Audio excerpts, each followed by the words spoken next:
No hipsters. No hipsters. No Hipsters pod. Episode 73, No Hipsters Pod. Your boy Ron Say, the final NoHipstersAllowed.com. And this week we have Nneka Obiekwe with us. Hi. Welcome back. Thank you.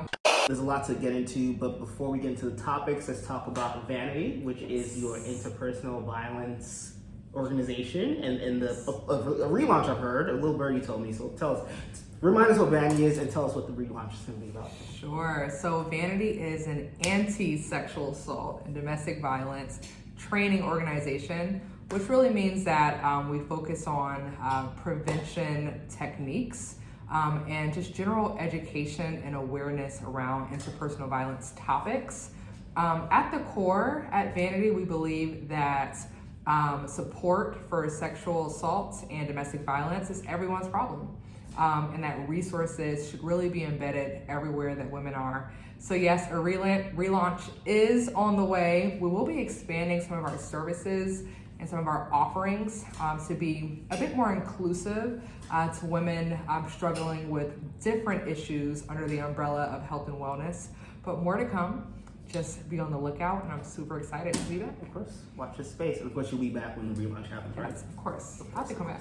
All right, let's get into the topics. The biggest headline right now, I think it's really appropriate that you're here since you are well, versed on the topic, is the Keke Palmer situation with her former boyfriend and father of her son, Darius Jackson. So if you've seen the headlines, I'm sure most people have. She asked for a restraining order and for temporary sole custody of their son, both of which have been granted. And along with the filing came in with screenshots of him hitting her. So she made the allegations in the filing, and of course that was the evidence. And so we see, stills, and I'm sure the authorities have video, and it's quite, it's semi-shocking. But because she's a very rich, powerful, famous woman who could have any man, and it's interesting to see her in that situation. But we also know that it happens, yeah. Right?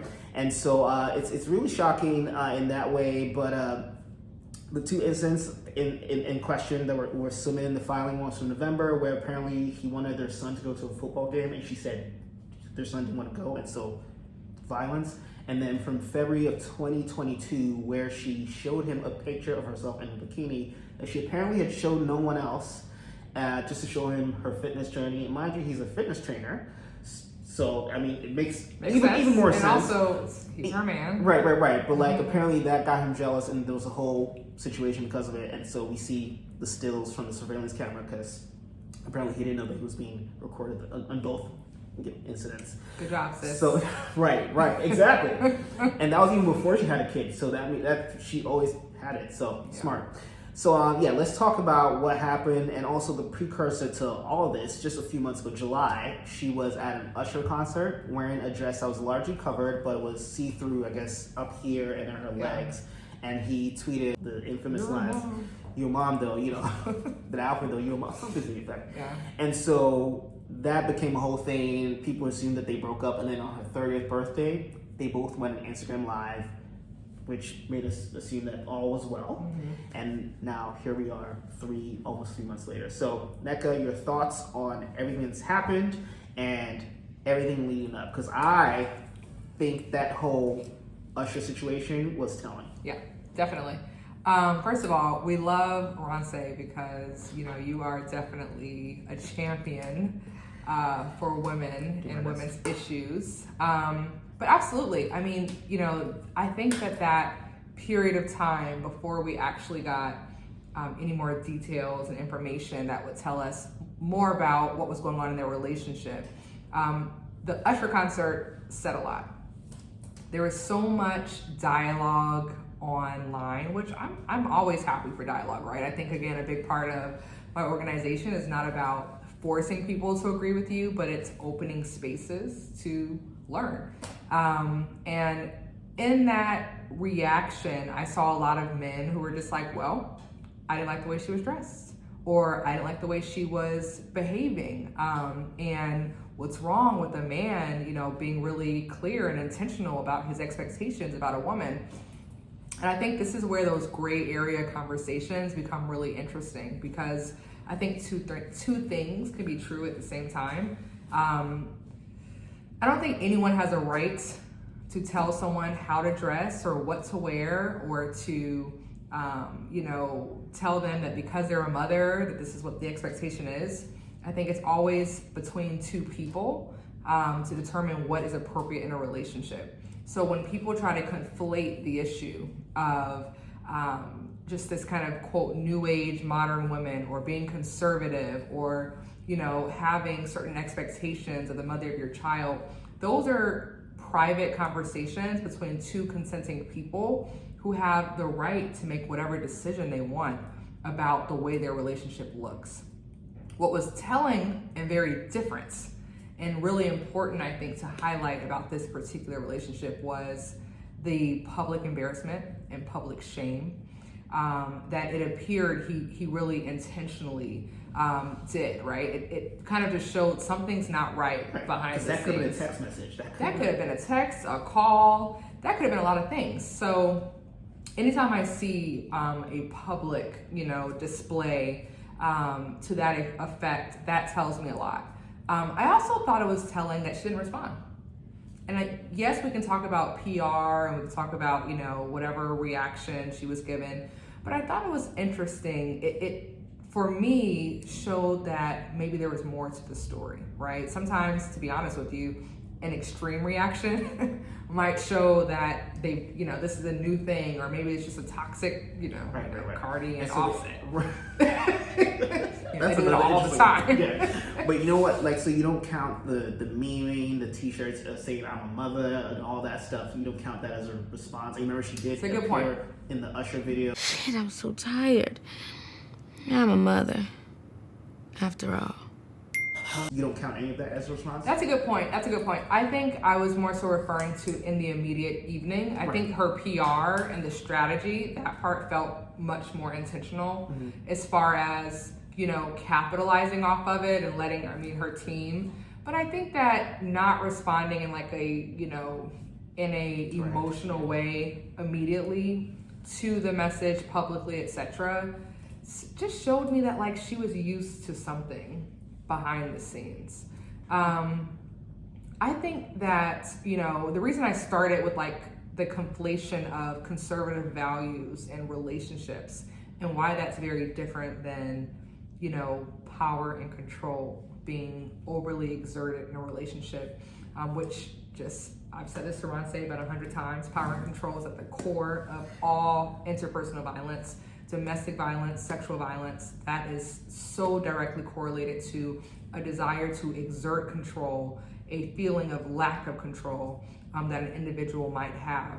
But I just noticed there was such a big conflation between, well, it's okay to have expectations versus taking an individual who is a individual on their own, already has their own life and their own experiences and their own mind, and trying to tell them and control them and make them be the version you want them to be. That's a telling sign in any relationship that maybe something is not right. Interesting.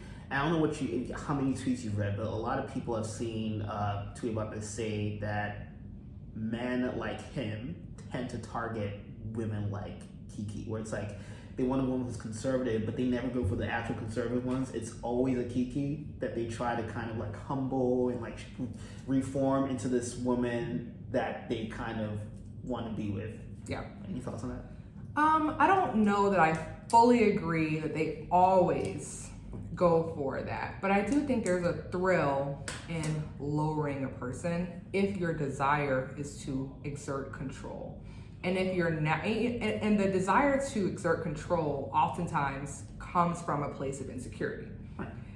So I do think that to be in a position where maybe you feel that, it's not an equal balance. This kind of goes back to, being equally yoked. We've talked about it. Which they aren't. Which they are not. He's a personal trainer, and we're not shitting on his profession, but like he's a personal trainer, and he's the brother of a C-list actor. So it's like he doesn't have. Shade. No.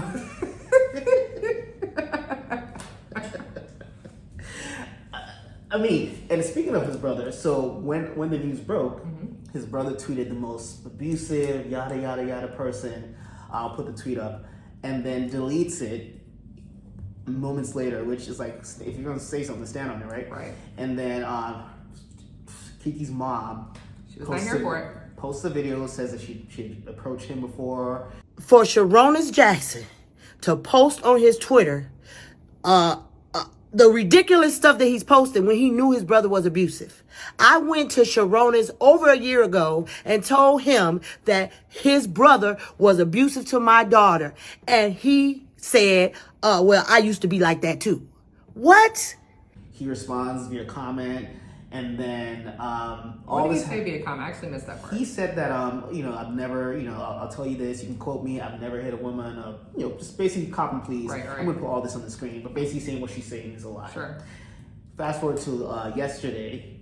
Now there's this PR war that's clearly afoot. Big time. Yeah. So the Jackson family they put out all this stuff of a recording of Keke's mom threatening to shoot, or not threatening to shoot, saying that he will end up with a bullet in his head. You motherfucker! Where's my baby? And you better watch out! Where's- You might get a bullet in your motherfucking head!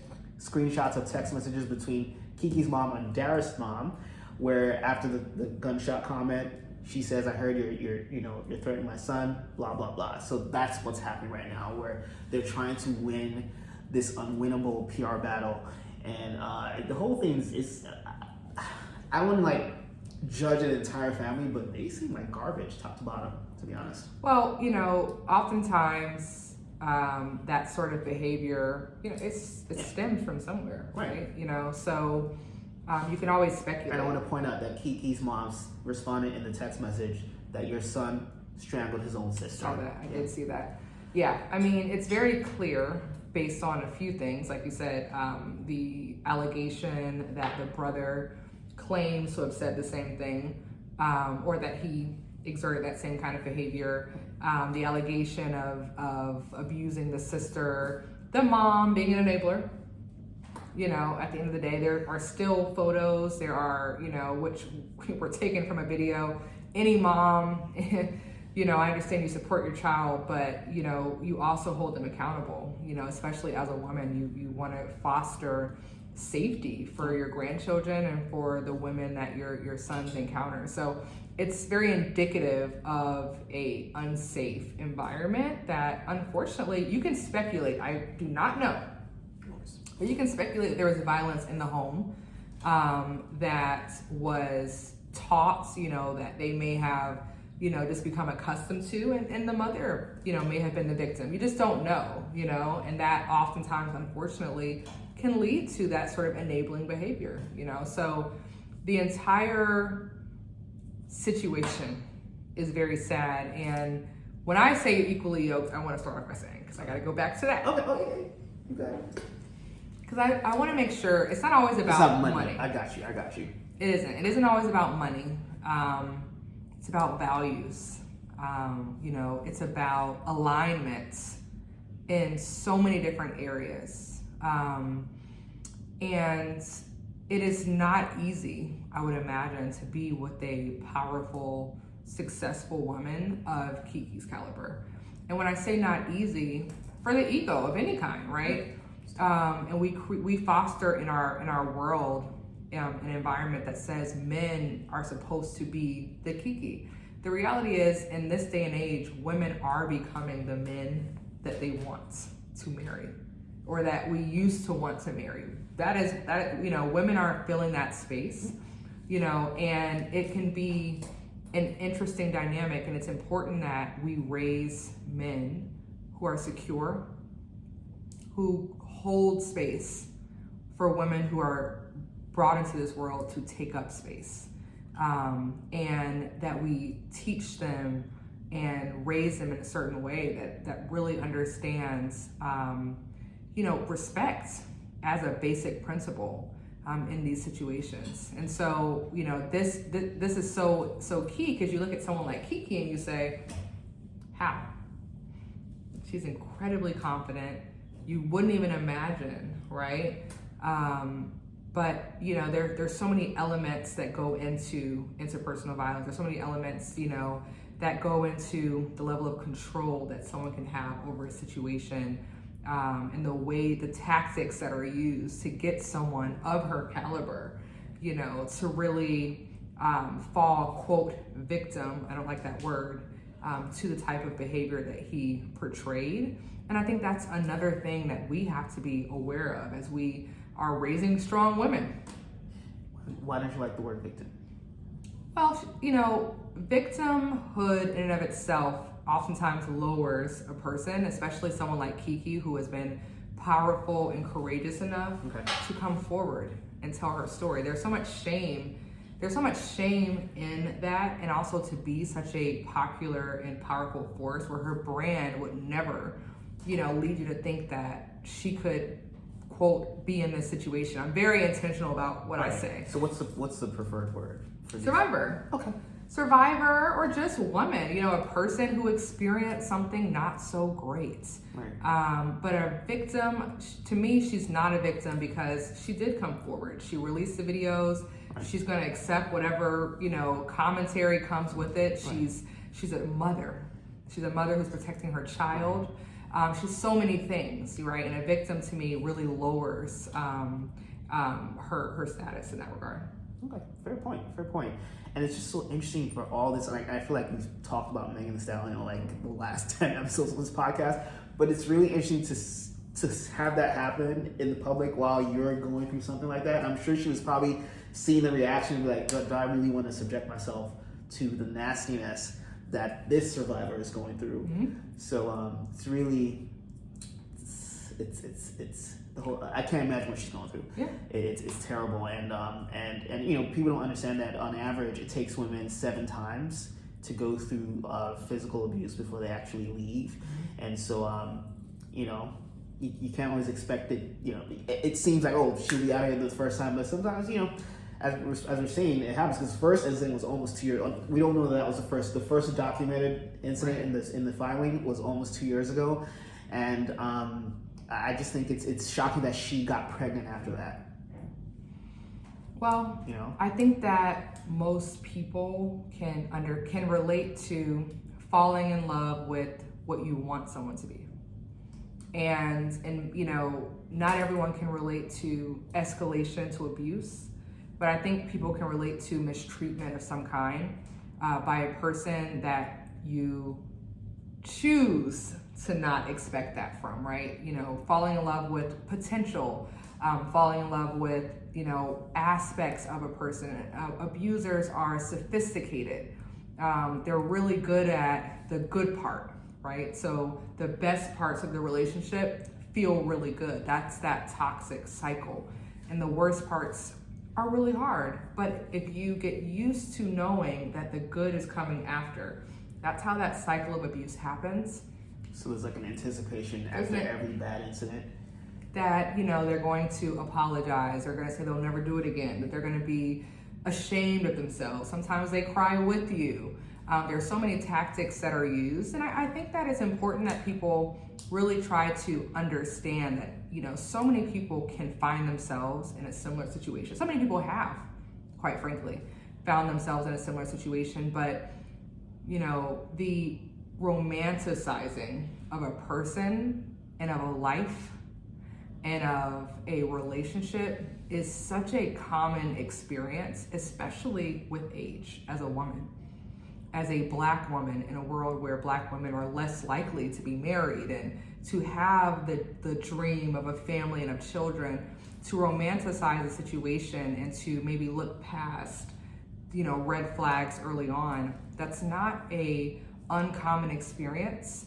And I think it's important to personalize to a degree those experiences, number one, as a learning lesson, but also to be able to really show compassion and empathy to people when we think, oh, how her, how you, how anyone, right? You know, we may not have all experienced it escalate to that extent, but I'm sure many women can say, I've gotten out of some situations that weren't great, right?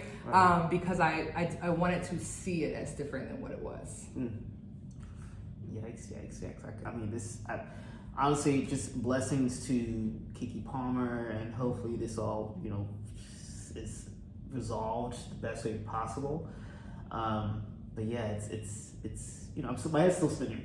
Yeah. Shout out to Keke Palmer. Right. Shout out to Keke Palmer for choosing to be a martyr to women in situations where their stories and their lives and their lights would not have been shown or elevated otherwise. Shout out to her for hopefully being hope for those who are in very similar situations and don't see a way out.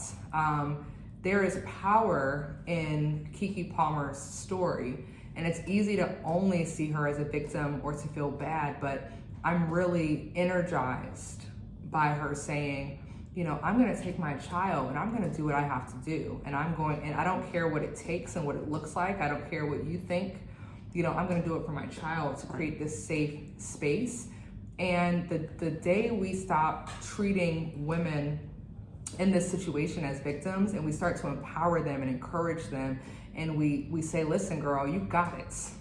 It's a day that we also create a space and an environment where coming forward and leaving a bad situation is more normal, right? So big ups to Keke, big ups to Meg, big ups to the people who were courageous enough to come forward. Let's talk Grammys. The Grammy nominations were announced this past week, and it is definitely a good year for women, for Black women in particular. SZA got the most nods with 9 nominations, followed by Victoria Monet, who had 7, and she tied with a few other people who also had 7 nominations. So it's a big year. And African. Yes, a lot of African artists. I saw there's a lot of people kicking up dust about, I think, Ira Starr was not nominated, and neither was Rema. Which is surprising. Yeah, it is. But interesting thoughts.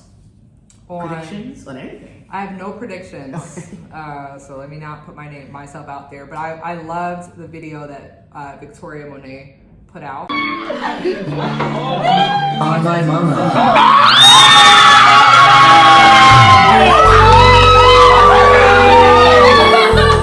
Victoria Monet earns an impressive 7 Grammy nominations for debut album Jaguar 2. Nominated for Best New Artist, Record of the Year, R&B Album, R&B Performance, R&B Song, Traditional R&B Performance, and Engineered Album Non-Classic.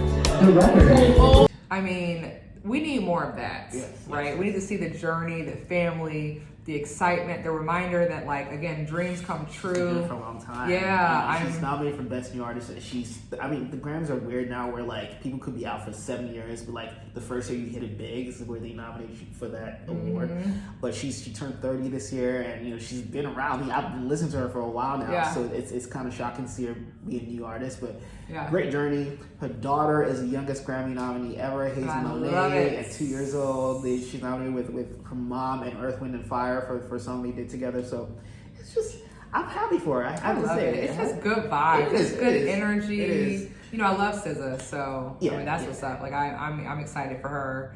But I was excited to see so many Afrobeats artists. Yes, I agree. Rema, that's kind of weird that he wasn't included. But I'm a big Burna Boy fan, so. No, Burna Boy, he's taking it away. That album is, honestly, I really think they should be put in the general categories as well, but I think it's still, Afrobeat still probably has a bit, That's a great point, though. Because I think because there are a lot of non-mainstream albums that get put in those categories, so I think Burna Boy was actually deserving because that album was superb. Talked about him, and some people don't agree. We don't care. We don't care. And Burna Boy is highly problematic as a person, but as a musician, you're right. Actually, he is. I forgot. Actually, no, we can't support him. Take that out.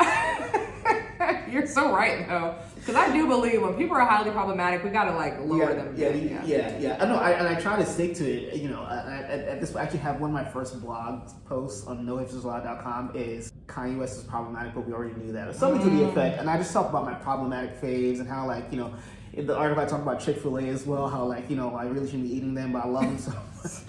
And you know what? In the years since, the Cathy family, which owns Chick-fil-A, have started being really progressive, which has made my experience less, guilty. So okay. Yeah. But yeah, Grammy nominations, really cool. I don't have a lot of predictions myself. I really want SZA to win Album of the Year, but I think is going to go to someone else because that's how the Grammys are. Song of the year, shockingly, and she's very annoying, but I think it should go to Billie Eilish. What song? What Was I Made For? I don't even know it. You should hear it. It's Okay. if you're emo, like I have like an emo streak, it gets you right here. And if you're someone who's prone to existential crises, you'll like it. It's no. It's Not prone. Yeah, it's a good one. So I think like as she's won like in Song of the Year category like twice already in the last 3 years. She's talented. You can't take it away from her. Yeah, but she's also an industry plant, but that's neither here nor there. But yeah, her mom, her parents, like, it's just weird how like, the Grammys just give her. I mean, but she is talented. She is, you just but said you like emo. it's suspicious. That's all. But anyways, Grammy noms. It takes place on February 4th, I believe. We'll be talking about it more, over the next few months. We'll have a proper prediction show closer to the date.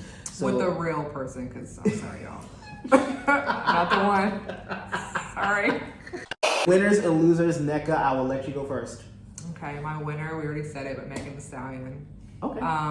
Cobra. Oh. If you haven't heard it.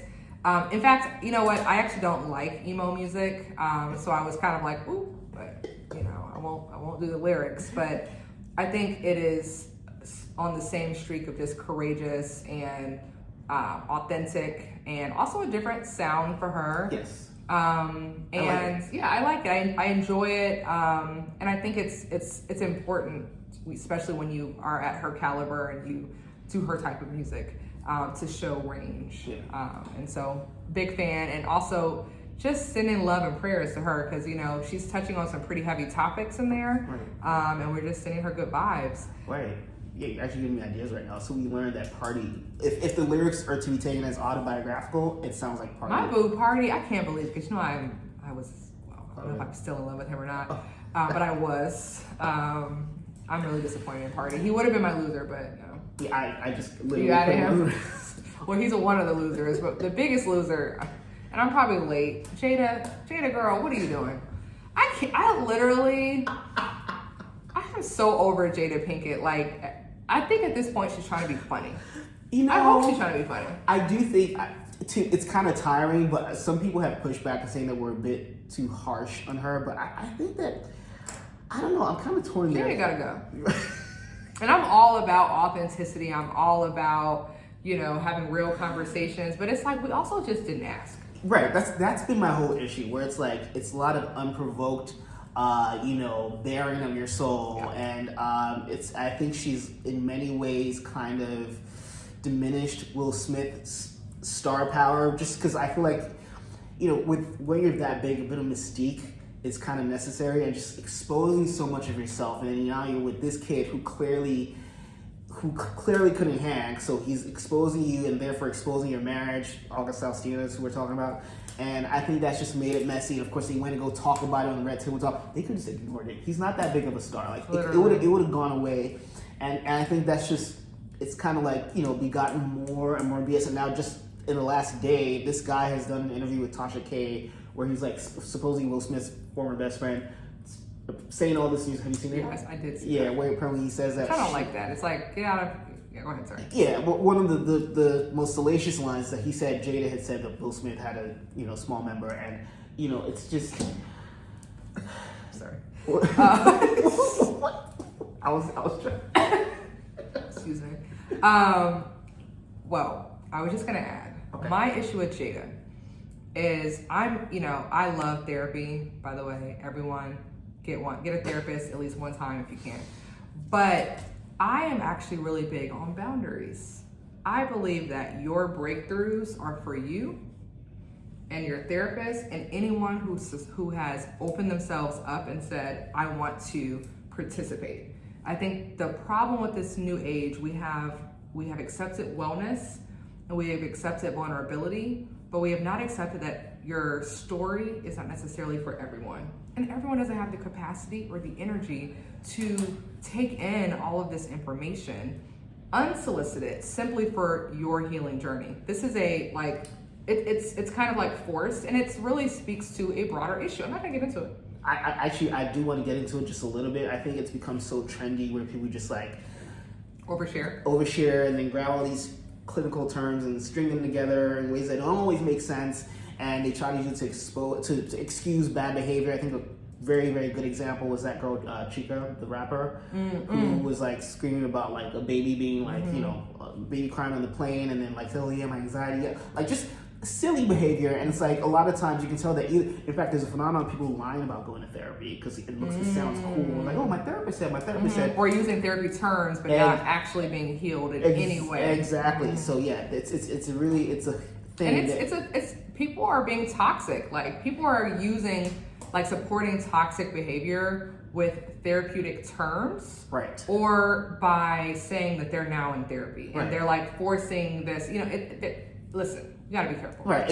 And I've seen so many examples where it's like some people like say, oh yeah, like some people call they're ignoring people's phone calls, like loved ones, as setting boundaries in a situation where the person has done nothing to you. It's just, that's my boundary. Like, you're an idiot. Yeah. But anyways. Yeah.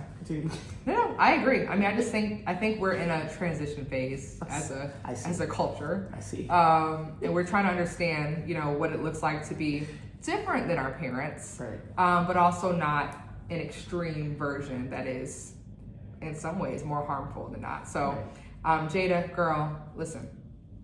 I understand that you're selling a book, but which I hear is really good. I do. Okay, I have heard it's good. Let us choose to read the book. Please stop spoiling every chapter with these unsolicited updates. So, loser, Jada. Okay, and that's it for you. That's it for me. Oh, good. Okay. I just do one each. Oh, cool. Two. I got two winners. My first will be Victoria Monet. It's just so exciting to see her at this point in her career, and I hope she gets at least a couple Grammys out of those 7 nominations. Second winner is Britney Spears for just blowing shit up with this new memoir that just came out. Yeah. My favorite is the story about Justin Timberlake running into gin wine in New York. Walking our way was a guy with a huge blinged-out medallion. He was flanked by 2 giant security guards.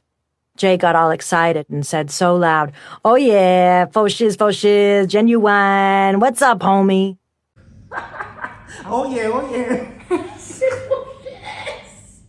It's the most ridiculous thing. I want to know, can we actually trust all the stories, or If I think if any of them were false, he would have said something by now. True. So yeah, I think I trust him, especially that one. It just sounds Okay, so. It really tracks. Yeah. Justin was weird like that.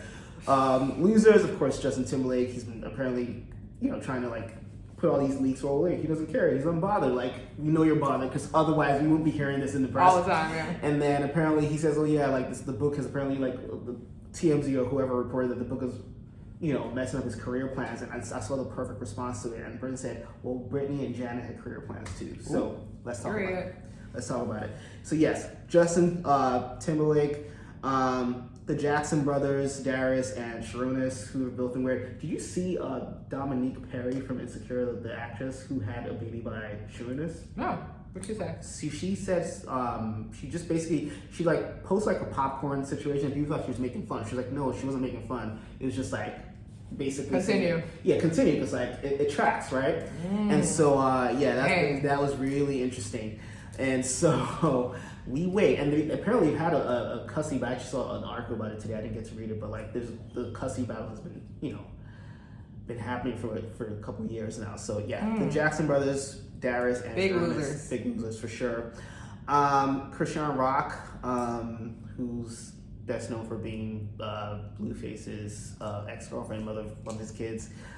She crashed. I think she crashed. Tamar Braxton put out a statement. I didn't really watch it, but she was on stage with Tamar Braxton, and she thought she was supposed to perform.